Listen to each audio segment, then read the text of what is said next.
Catch-22 is Hulu's 6-part adaptation of the classic Joseph Heller novel set during World War II. I'm Rob Licuria, Senior Editor of Gold Derby, and I'm here with the show's composers, Harry and Rupert Gregson-Williams. You guys are both so prolific in your own right as composers, but I just can't believe it was the first time that you actually worked together on a score or on a project. Rupert, why did it take so long, and what was it like to work with your brother?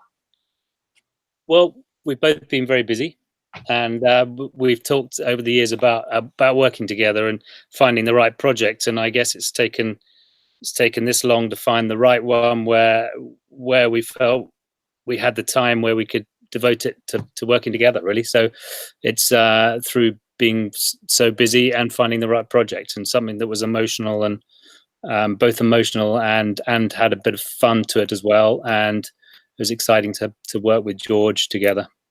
Everything sort of fell into place for the first time. Harry, do you agree that that's probably the reason why? No, I completely disagree with my brother. Yeah, of course I can. Yeah, no, I mean, listen, we,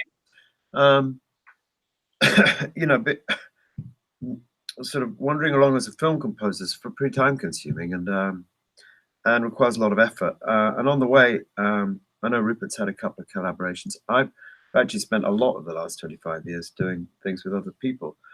But you know, when your brother's doing superhero movies, and I'm doing, well, what we were just talking about, that Australian movie Breath, weren't we? A beautiful movie.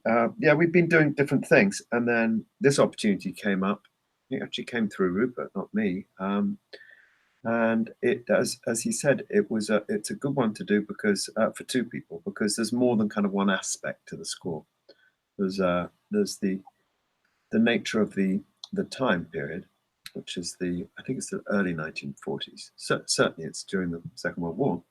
And then there's the nature of the beast, which is a bloody strange beast. You got Yozerian, who's quite a calm and comical fellow when you first meet him, but he ends up with his head being completely destroyed by all manner of sort of nightmare situations and scenarios. And then there's quite a bit of humor in there. So there was plenty of opportunity for us to be able to pitch in our own sort of skill sets and then and put our skill sets together and see what came out.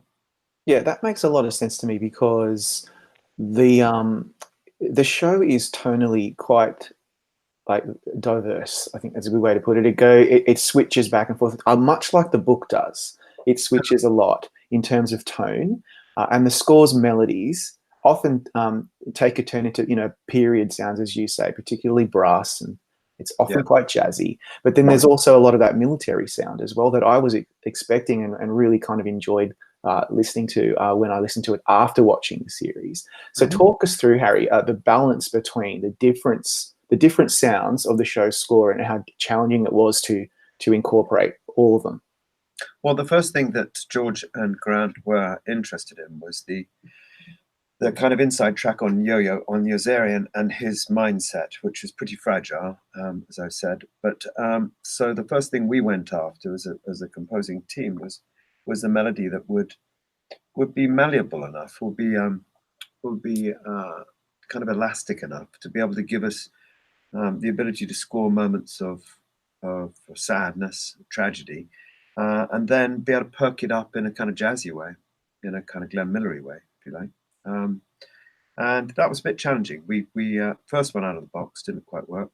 Second and third one, we got closer and closer. And then once we got the right melody, the right theme, the right tune, and George and Grant were on board with that, it was actually more down to the nuts and bolts of, okay, now Rupert's got some jazzy chops on him, so you can go away and have a look at some of that. And whilst he was doing that, I'd be doing something else. So, and then we would throw each other the sequences that we'd done, and I'd pepper my stuff over his stuff and vice versa. So that was how we collaborated on it. But there was enough to be done here that we weren't, I was never sitting on my hands wondering what I was supposed to be doing. There was always stuff to be doing. And Rupert, would you say that that's pretty fair assessment? Yeah, of course. Yeah, I mean the theme that Harry's talking about enabled us to turn things on their heel, or turn things on a sixpence, like you suggest in your question, from highly charged, emotional, traumatic, to comedy, or to sometimes we would do the reverse. But the melody was simple enough for us to be able to use in both instances. So something jazzy, something emotional, something traumatic. It worked for us for all of it. I'm going to go back to the first question, because it always intrigues me when family members end up working together, especially if it's not something that you've done before or you've done very often.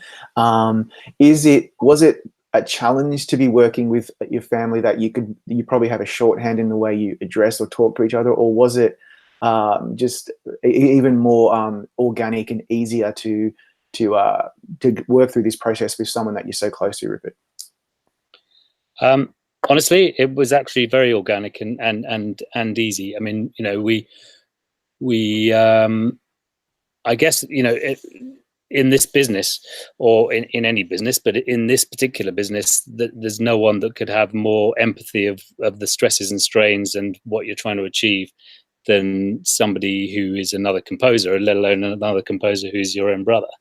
So Harry and I often talk about the films that we're doing just casually, and it's quite nice to get it off your chest, the challenges that you're facing on a daily basis. So to do it together, it was a problem shared, really.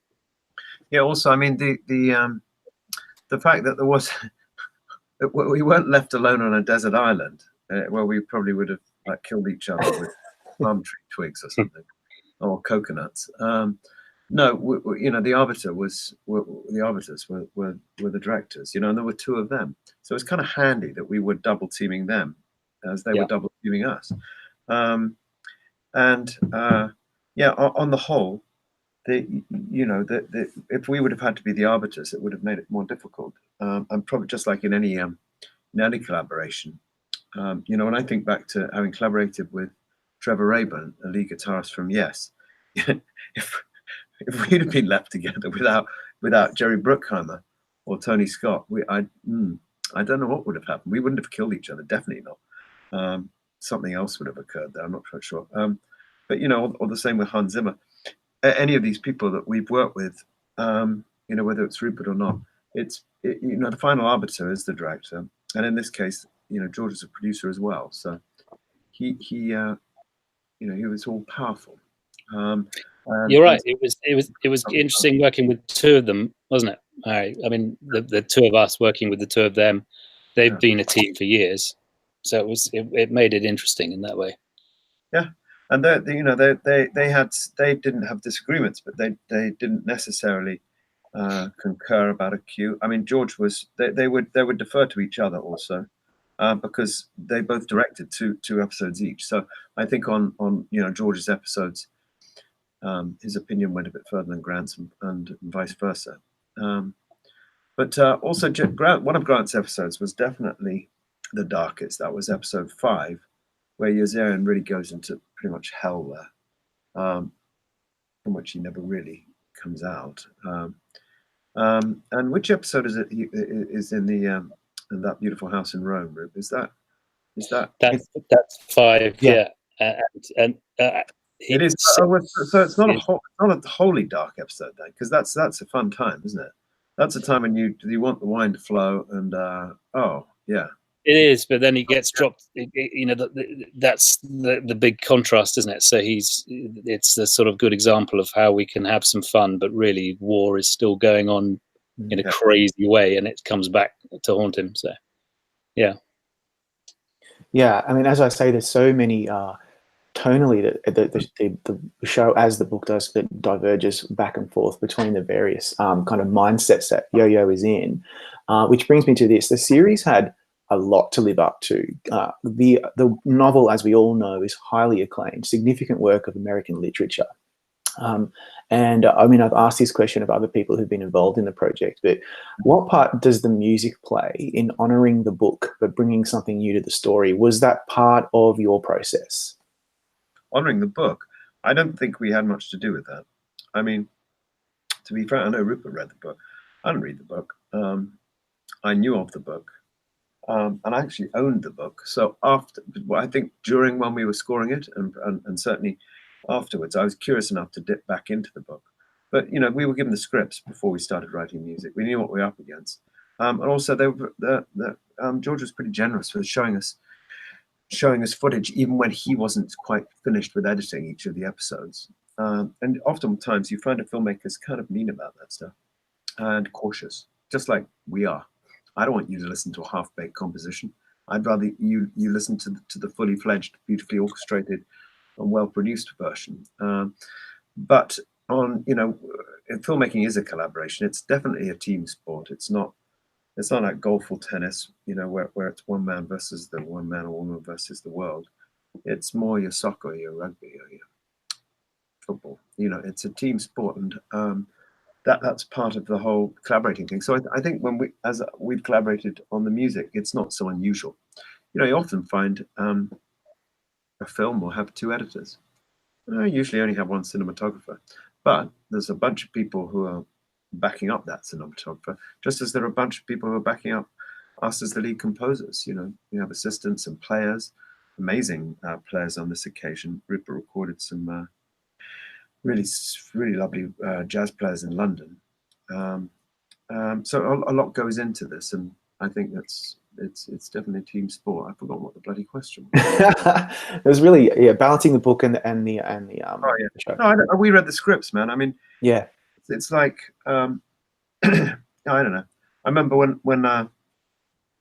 when Tony Scott called me one day and he said, "H, we're doing Pelham." I said, "What? We're doing Pelham?" I'm like, "But Tony, I've already seen that film. I saw it when I was about 12. He's like, "No, we're doing our version of it." And I said, "Well, should I go back and watch it?" He said, "No, do not." And apparently it's got quite a seminal score. And he said, "No, it's got nothing to do with it. We're making our version. It's a completely fresh take. New actors, slightly different story." And yeah, and I felt, I mean, I know that I've read that George and Grant really valued honoring the book. And the book is a major bit of literature. I mean, it's quite reviled in some quarters, by the way. I mean, that's not pretend that it's not. It's quite disgusted by, you know, some people are very disgusted by it. However, it is definitely a work that has made an impact. So I think the challenge was George and Grant and the scriptwriters. I think that's where the challenge was. For us, we came along. I didn't think for one moment when we were composing the music, I need to be honoring the book. I needed to be honoring what was on screen here for Hulu, and whatever version we were making. And it is a slightly more modern version. I mean, Rupert and I are quite subtly using synthesizers in the back behind quite a lot of the orchestral and big band kind of textures. We weren't frightened of doing that. And George heard that and really encouraged us for that slightly more contemporary take. Rupert, do One you thing agree? interesting about writing on a TV show as opposed to a film, as opposed to a book, is what the music took us on a journey from when we meet Yo-Yo, and he's just very resistant to at the beginning he doesn't want to fight, he doesn't want to be, he's chosen the Air Force specifically because he thinks he's never going to get into combat, and you travel, you make this journey through to where he loses his mind, and that's kind of musically, that's where we followed. That was, I guess, what we set out for ourselves, was to start with Yo-Yo stealing soap suds and putting them in people's soup, and then ending up with him losing his mind. Yeah. So bear with me, because I'm going to just quickly go through some of your credits to date. Given that we're an awards website, we can't help ourselves. We have to talk about awards. Like you've both got very prolific credits, and you've both received countless awards and nominations over the years. Harry, you've been cited by BAFTA and the Grammys and the Globes. Rupert, you've received 2 Emmy nominations for all of your work on, you know, various projects that we're all very much aware of.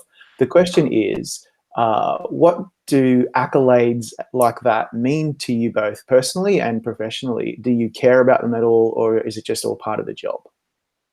I think it would be fatuous to say, no, I don't care about it. I think it would be disingenuous as well. And it would be inaccurate. So let's put that aside. But you know, for as concerns, let's talk about the present, because you know the past is the past. Shrek is Shrek, and whatever is whatever. But Catch-22, you know, yeah. If anybody liked the music for this thing, I'd be chuffed, because A, I did it with my brother, and B, we did it with the one and only George Clooney. So who doesn't want to please him? Yeah, and it's a tough one to nail, isn't it, as well? Yeah. You know, I mean, but you pointed out earlier that the different tones that the book and the scripts and the TV show, and that's quite a difficult needle to thread sometimes, and hopefully we managed to do that. So, getting some recognition would be a good thing. We would have a drink together over that. Yeah, you know, I keep going back to the how the score is so diverse, just like the show is, and I wonder, when I speak to composers, whether you had any specific inspirations, because obviously you're taking notes from the directors here. You have Grant and George, who have you know, they're driving the look and feel and sound of the show. It's set in Italy. It's set during the war. You've got so much hitting you. Was there anything specific that really kind of assisted you both in landing on the musical themes and cues that we ended up hearing on the show? Well, I think there were let me say there were two pieces of music that they liked, that they were experimenting with, that you know, they weren't going to keep. They were just temporary. One was a piece of Rupert's, and one was a piece not of Rupert's, and we both thought those pieces worked quite well. But there was something about one of them that was a little sentimental, but it definitely had the right feel. And the other one seemed stylistically slightly off to us. So it's always quite good to have a starting point, quite good to have a point of reference. And, you know, you'd have heard of temp tracks, that often an editor or director will lay in some music before the composer comes along. And it's got nothing to do with anything really, except for them trying to find the tone of their film. And quite often that's handy. Because if it's not very good, if it doesn't seem very good to you, that's also handy, because you can tell where you don't want to go with that. Whereas if something has got the right feel, there's something about it, something about the texture, the tone of it, then one can slightly narrow the field as to where one should be pointing. We also had a lot of fun with the sonics of our big band material, the 40s, trying to make it authentic. And George is a big listener of 40s, 50s swing music, and so it was fun to mix them in a way that was authentic, you know, dual mono, and with some instruments that were of the time. It was a challenge, but it was good fun. Yeah, as a fellow, well, I don't know if you want to share this view, but I'm a soundtrack nerd. And a lot of us are. We listen to soundtracks all the time, regardless of whether we've seen the movie or whether we've seen the film, the TV show. You know, my favorite works from you guys are things like The Crown, The Martian. You know, I still listen to that stuff all the time. My kids still listen to Shrek. I'm wondering, if you don't mind, what are your favorite compositions over the years that you adore, just as a fan, not even as a colleague or a contemporary? Well, I can say I love Harry's "Man on Fire" is a great score. I'll give you that one straight out the gate. Oh, thanks, mate. You don't have to say anything of mine, Harry, by the way. I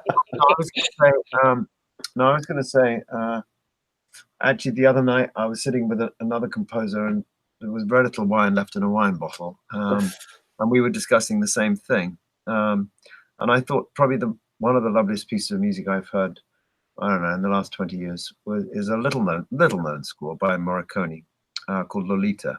And you know, sometimes you listen to a piece of music and you think, well, man, I'd love to do a movie that could take a score like that. I mean, you can't stick a bit of Lolita on Catch-22 and expect that to happen. That to work. But you know, I think you come across good bits and bobs. You know, I was thinking the other night, I was just watching what was it, the season finale of Killing Eve, and thought how well they did the music for that. I thought it was just absolutely brilliant. It sounded like a band to me. My guess is they got a guitar player, bass player, drummer, got in a room, they kind of riffed, also a singer, which I thought was really, really outstanding. And not often do I think that. I usually think the reverse. My God, listen to that crap. No,